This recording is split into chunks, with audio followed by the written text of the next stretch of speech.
Good evening guys. आपके लिए आज फिर से मैं नया टॉपिक के साथ ही और उसमें भी टेस्ट सीरीज लेकर के आया हूं जो एंशिएंट हिस्ट्री से जुड़ा हुआ है।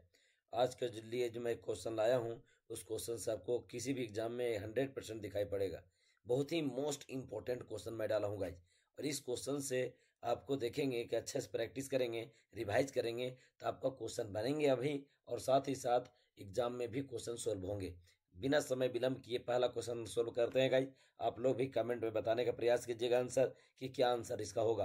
कमेंट में आंसर बताइएगा, मैं फिर आगे आंसर बताऊंगा ही। सबसे पहला क्वेश्चन है गाइज एंशिएंट हिस्ट्री का।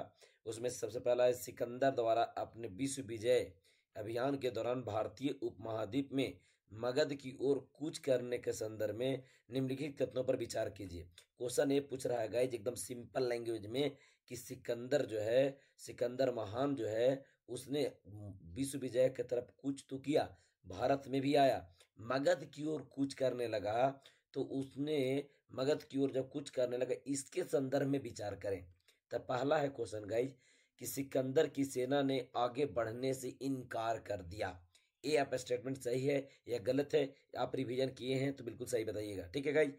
दूसरा ऑप्शन है गाइज, सिकंदर की सेना भारत के शासकों के पैदल सेना, रथ सेना, हाथी सेना की बड़ी सेनाओं से भयभीत थी। अर्थात भारत में उस समय जो है शासक के जो सेना थे उससे सिकंदर की सेना भयभीत हो गई और रुक गई। अभी दोनों स्टेटमेंट देखना है गाइज, मैं आपको बता दूंगा इसमें से दोनों स्टेटमेंट सही है। सिकंदर की सेना आगे बढ़ने से मना कर दी थी, ब्यास नदी के पीछे ही रह गई। दूसरा गाइज, भारत में उस समय धनानंद का शासन चल रहा था, और धनानंद जो है नंद वंश का प्रतापी शासक हुआ, और उसके समय में जो बहुत बड़ी सेना थी उसको देख करके ही उसकी सेना भयभीत हो गई। दोनों स्टेटमेंट सही है गाइज। अब देखिए दोनों स्टेटमेंट किस में ऑप्शन में उपयुक्त में से कौन सा कथन सही है। 1 2 1 2 दोनों एकदम एग्जैक्ट गाइज, इसका आंसर सही होगा सी, ठीक है। तो पहला क्वेश्चन का आंसर होगा सी। आप लोग भी क्वेश्चन का आंसर बताने का प्रयास कीजिएगा कमेंट में गाइस, आप कितना क्वेश्चन सोल्व कर पा रहे हैं। यदि आप क्वेश्चन सोल्व नहीं कर पा रहे हैं कोई समस्या नहीं है, रिवाइज कीजिएगा, आपको बिल्कुल सोल्व होगा।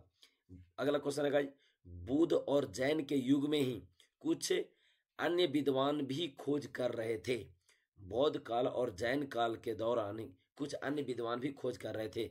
उन्हीं प्रसिद्ध विद्वानों में से एक विद्वान पाणिनि थे, एक महत्वपूर्ण रचना की संकलन किए थे।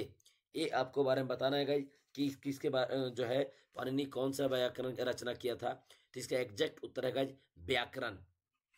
व्याकरण की रचना जो है से पाणिनि किया था गाइस, जो बौद्ध और जैन के संदर्भ में उस उनके पीरियड में इन्होंने काम किया था। अष्ट अध्यायी नाम के इसने पुस्तक भी लिखा था गाइस, अष्ट अध्यायी। आप देखेंगे कहीं कहीं आपको क्वेश्चन देखने को ही मिल जाएगा, ठीक है। अष्टाध्यायी इसने क्वेश्चन भी जो है पुस्तक भी लिखने का काम किया था। तो एग्जैक्ट आंसर होगा डी व्याकरण, ठीक है गाइस। आगे बढ़ते हैं बिना समय विलंब करने, अगला क्वेश्चन सोल्व करने का प्रयास कीजिए आप। जातक कथाओं का संकलन निम्नलिखित में से किसके द्वारा किया गया। जैन अनुयायियों के द्वारा, आप सोचिए मन में आंसर गाइस, आप जान पा रहे हैं कि नहीं जान पा रहे हैं। जैन अनुयायियों के द्वारा, बौद्ध अनुयायियों के द्वारा, विदेशी यात्रियों द्वारा, दरबारी कवियों द्वारा। गाइज इसका एग्जैक्ट आंसर होगा बौद्ध अनुयायियों के द्वारा इसका संकलन किया गया। जातक कथाओं का बौद्ध अनुयायियों के द्वारा तैयार किया गया गाइज, तो इसका एग्जैक्ट आंसर होगा वो होगा से बी, बौद्ध अनुयायियों के द्वारा इनका जो है प्रयोग किए गए थे गाइज। तो जातक कथा एक कहानियां थी जो आम लोगों में बहुत प्रचलित था, और बौद्ध भिक्षुओं के द्वारा इसका, बौद्ध अनुयायियों के द्वारा इसका, बौद्ध संतों के द्वारा इसका संकलन किया गया, ठीक है गाइज। और ये किसके लिए था, आम जनता के लिए था, आम जनता के लिए था, इसका आम जनता प्रयोग में लाते थे, ठीक है गाइज। अगला क्वेश्चन का आंसर देने का प्रयास कीजिए, और मैं भी आपको आंसर बताते ही चला जा रहा हूं। आपका तैयारी कितना अच्छा चल रहा है, कितने धारदार चल रहा है, इसका आपका टेस्ट है गाइज। आगे बढ़ते हैं गाइज। मौर्य वंश में 3 महत्वपूर्ण राजा हुए। राजा तो बहुत हुए लेकिन 3 महत्वपूर्ण राजा यहाँ दिया हुआ है, 3 महत्वपूर्ण राजा हुए। इन राजाओं का सही वंशानुगत जो है उसका निम्नलिखित से बताएं। वंशानुक्रम तरीके से हेरिडेटरी सिस्टम बताएं, पहले कौन आया, बाद में कौन आया, उसके बाद कौन आया। तब पहला है गाइज चंद्रगुप्त, फिर अशोक, फिर बिंदुसार। आप बताइए गाइज कौन सही है। दूसरा जो है गाइज अशोक, बिंदुसार, चंद्रगुप्त। तीसरा है गाइज बिंदुसार, चंद्रगुप्त, अशोक। चौथा है गाइज चंद्रगुप्त, बिंदुसार, अशोक। इसका एग्जैक्ट आंसर होगा guys answer D, Chandragupta Maurya जो हुए मौर्य वंश के संस्थापक हुए। चंद्रगुप्त मौर्य के बेटा हुए बिंदुसार और बिंदुसार के बेटा हुए अशोक गाइज। ठीक है, तो इसका सबसे पहला जो होगा चंद्रगुप्त, चंद्रगुप्त के बाद बिंदुसार, बिंदुसार के बाद अशोक हुए गाइज। एग्जैक्ट आंसर होगा डी। ठीक है गाइज, आगे बढ़ते हैं बिना समय विलंब किए हुए। अगला क्वेश्चन है गाइज, चंद्रगुप्त के दरबार में पश्चिमी एशिया के यूनानी राजा सेल्यूकस निकेटर का राजदूत था। मतलब चंद्रगुप्त मौर्य के दरबार में एक यूनानी एक आया था राजदूत, उसका नाम क्या था गाइज? पहला है मेगासनी, दूसरा है डायमेकस, तीसरा है फाइयान, चौथा है रेनसांग। तो गाइज इसका एग्जैक्ट आंसर होगा मेगास्थनीज। सेल्यूकस निकेटर को जो है चंद्रगुप्त मौर्य के द्वारा पराजित किया गया गाइज उत्तर पश्चिमी सीमा क्षेत्र में, जिसमें से कंधार, काबुल, बलूचिस्तान और हेरात का क्षेत्र ले लिया गया। और सेल्यूकस निकेटर की एक बेटी थी, उनका नाम था हेलन। कहीं कहीं रिसोर्सेज में हेलना रहेगा गाइज, हेलना या हेलन। इससे विवाह किए और यही सेल्यूकस निकेटर अपना राजदूत के तौर पर मेगास्थनीज को चंद्रगुप्त मौर्य के दरबार में भेजे। बदले में चंद्रगुप्त मौर्य 500 हाथी उनको प्रोवाइड किए थे।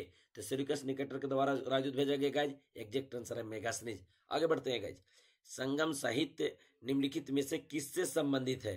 संस्कृत से है गाइज, तमिल से है गाइज, तेलुगु से है, कन्नड़ से। एग्जैक्ट आंसर होगा तमिल गाइज। ये संगम साहित्य दक्षिण भारत के साहित्य है गाइज। दक्षिण भारत के विद्वानों के द्वारा, दक्षिण भारत में कवियों के द्वारा इसका संकलन किया गया गाइज। और ये जो है इसका एग्जैक्ट आंसर होगा तमिल। दक्षिण भारत के इतिहास के बारे में इसी से पता चलता है गाइज। ठीक है, बिना समय विलंब किए आगे बढ़ते हैं गाइज। आप लोग आंसर बताने का प्रयास कीजिएगा। ठीक है, आगे बढ़ते हैं। चोल, चेर तथा पांडे शासकों के संदर्भ में निम्नलिखित कथनों पर विचार कीजिए। चोल, चेर और पांड्य तीनों के बारे में हम जो है विचार करना है गाइज। पहला, फुहार और मदुरै इनके महत्वपूर्ण सत्ता के केंद्र में शामिल थे। फुहार और मदुरै जो है महत्वपूर्ण सत्ता के केंद्र में शामिल थे। दूसरा है गाइज, ये लोग नियमित कर के बजाय उपहारों की मांग करते थे। उपयुक्त में से कौन सही है? इसे एग्जैक्ट आंसर 1 और 2 दोनों सही होगा गाइज। दोनों बंदरगाह भी था, एक तो राजधानी भी था और साथ साथ वहां बंदरगाह भी था। तो पहला ऑप्शन सही होगा, दूसरा भी इसका सही होगा। ये लोग कोई नियमित टैक्स आरोपित नहीं किया गया, बल्कि इन्होंने एक प्रकार से उपहार लेने का प्रयास किया। युद्ध करने के बाद जीता और जीतने के बाद भी कुछ जो है से रिवेन्यू के जैसा आर्थिक लाभ लेने का प्रयास किया गया, रिश्तेदारों से भी लेने का काम किया। तो एक प्रकार से बोला जाए उपहार इसके लिए वर्ड प्रयोग किए जाते हैं। तो ऑप्शन 1 और 2 दोनों सही है। अब एग्जैक्ट आंसर सोचिएगा कौन है? 1 सिर्फ 2, 1 2 दोनों। तो ऑप्शन होगा एग्जैक्ट आंसर सी। गाइज आप लोग भी इसको आंसर देने का प्रयास कीजिएगा समय समय पर। आगे बढ़ते हैं गाइज, दक्षिणा पथ के स्वामी निम्नलिखित में से कौन थे? दक्षिणा पथ के स्वामी गाइज कौन थे? तो सिंपल सी बातें हैं, सातवाहन थे। सातवाहन ऐसा डायनेस्टी हुआ गाइज जो दक्षिण भारत में लगभग 200 से 300 सालों तक शासन किया। एग्जैक्ट 200 सालों तक, बहुत लंबे समय तक शासन किया, जहां गौतमी पुत्र सातकर्णी बहुत ही महान शासक हुआ गाइज। इसका एग्जैक्ट आंसर होगा ए। इन लोगों की जो स्थिति थी दक्षिण भारत में बहुत ही महत्वपूर्ण स्थिति था, बहुत मजबूत स्थिति था खाई। ठीक है, उसके बाद आगे बढ़ते हैं गाइज, रेशम बनाने के तकनीक का आविष्कार सबसे पहले कहाँ हुआ?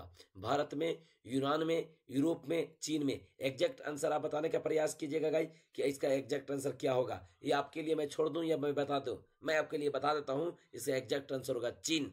रेशम का व्यापार बोला जाए और रेशम कपड़ा बनाने के तकनीक चीन से विकास हुआ गाइज 7000 ईसा पूर्व में। 7000 ईसा पूर्व में ही यहाँ चीन में रेशम का कपड़ा बनाने के विकास हुआ गाइज। और इसीलिए इन्होंने इसके जो है रेशम कपड़ा लेकर के विदेशों में बेचे थे। वही रेशम मार्ग के नाम से जाना गया, रेशम मार्ग के नाम से जाना गया गाइज। तो एग्जैक्ट आंसर होगा इसका डी। ठीक है गाइज, मेरा वीडियो आपको अच्छा लगता है तो आप इसको लाइक, कमेंट, शेयर बिल्कुल करें और साथ ही साथ तैयारी करके आप मेरा वीडियो देखने का प्रयास करें। इससे ये होगा कि आपका एग्जाम की तैयारी बहुत ही धारदार होगा। आपको अपने बारे में जांच भी हो जाएगा कि आप कितना जान रहे हैं या नहीं जान रहे। यदि नहीं जान रहे तो घबराना नहीं है गाइज, आप उसको जाकर के फिर से रिवाइज करें, आपको कौन सा क्वेश्चन बिल्कुल बनेगा। नेक्स्ट वीडियो में गाइज मैं मॉडर्न हिस्ट्री से लाऊंगा टेस्ट सीरीज, और उसमें भी अराइवल ऑफ यूरोपियन से लाऊंगा, जिसमें Portuguese, Dutch, British, Danish and French, उसमें से पूरा मैं रिवाइज करवा दूंगा क्वेश्चन पे गाइज। आप लोग बिल्कुल ना चुके उस क्वेश्चन को देखिएगा। कल उसका वीडियो 8 बजे मैं अपलोड कर दूंगा। Thank you guys.